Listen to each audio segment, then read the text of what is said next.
Good afternoon, everybody. My name is Anthony with Geoponics Corp, and today I'm showing you how to do an application of Endurant Palm Colorant with Endurant Shining Shield. All right, everybody, it's very simple. All you're gonna need is a pump sprayer, water in your pump.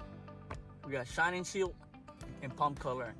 For the mix, you utilize 6 ounces of the Palm Colorant, and then you use 32 ounces of the Endurant Shining Shield.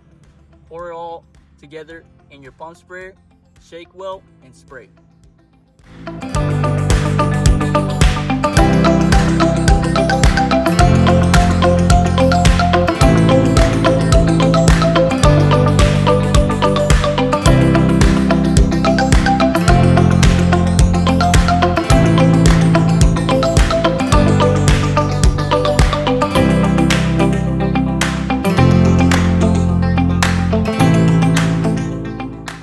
Alright guys, so that was it. 5 minutes later, I spray the palm, and now it's back to looking nicely fresh. No need to replace your palms. Just gotta spray with Endurant Palm Colorant and Endurant Shining Shield, and you have the best looking palms in the neighborhood.